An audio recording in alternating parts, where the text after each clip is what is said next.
Halo sobat muda yang terkasih, kami dari kelompok 20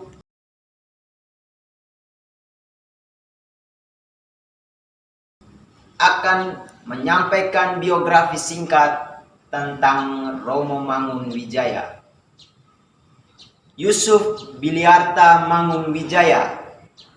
Ia lahir di Ambarawa, Jawa Tengah pada 6 Maret 1929 dari pasangan Julianus Sumadi dan Serafin Kamdania.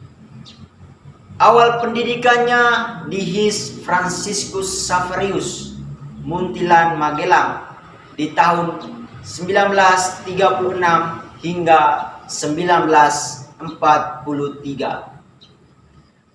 Kemudian ia melanjutkan pendidikannya di STM Jetis Yogyakarta di tahun 1943 hingga 1947 dan di SMUB Santo Albertus Malang pada tahun 1948 hingga 1951.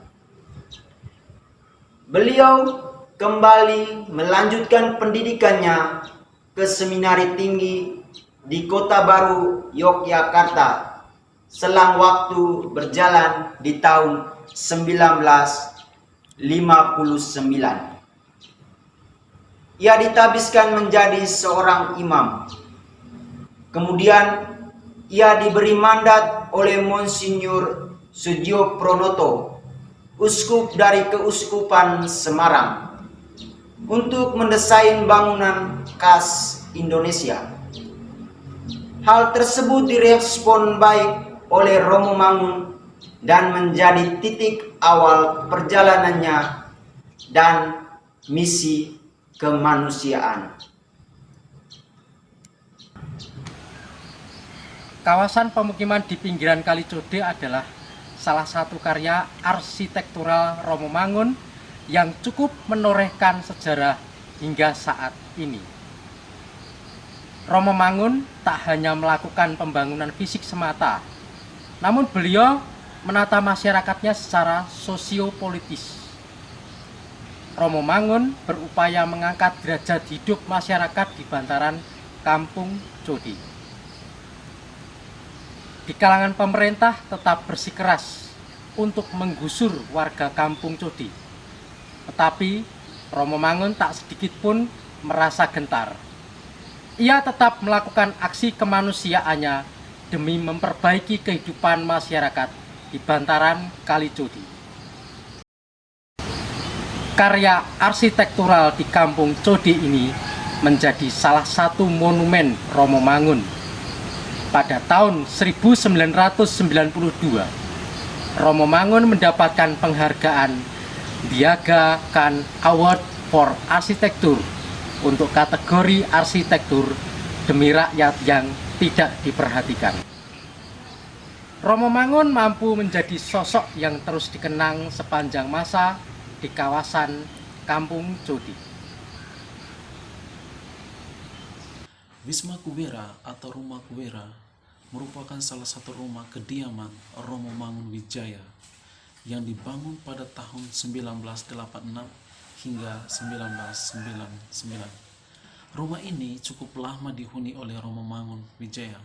Bahkan rumah ini juga dijadikan sebagai kantor Yayasan Laboratorium Dinamika Edukasi Dasar yang diprakarsai langsung oleh Romo Mangun sendiri.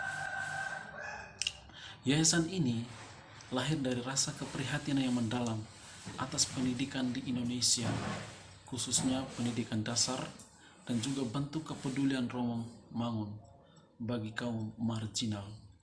Karena pada waktu itu Romo Mangun melihat banyak sekali anak-anak yang tidak mendapatkan pendidikan yang layak karena dipengaruhi oleh ekonomi orang tua mereka. Melihat situasi seperti ini, Romo Mangun mencoba untuk membangun sekolah yang mampu membantu anak-anak agar mereka bisa mendapatkan pendidikan yang layak. Perhatinya pada kaum miskin mampu membuat Romomangun berkreasi terlebih dalam bidang pendidikan. Romomangun menciptakan sistem pendidikan yang memerdekakan guna menghidupkan potensi dan talenta yang dimiliki oleh setiap individu anak. Sekolah eksperimental Mangun menjadi salah satu konsep sekolah yang digagas oleh Romo Mangun sendiri. Sekolah eksperimental ini juga memberikan perhatian khusus atau menjadi alternatif khusus bagi mereka yang tidak mendapatkan kesempatan untuk mengenyangkan pendidikan, terlebih khusus bagi mereka yang miskin dan yang terlantar. Sebagai seorang sastrawan, Romo Mangunwijaya setidaknya sudah menulis 40-an buku dengan beragam jenis, di antaranya sastra, budaya, teknologi, arsitektur, dan lain-lain. Di bidang sastra, Romo Mangunwijaya terbilang cukup produktif. Ia menulis novel dan kumpulan cerpen. Novel pertamanya berjudul Romo Rahadi yang terbit pada tahun 1981. Setelah itu menyusul karyanya yang lain antara lain Ikan-ikan hiu, Ido, Homa, Roro Mendut, Durga Umayi, Burung-burung manyar, dan lain-lain.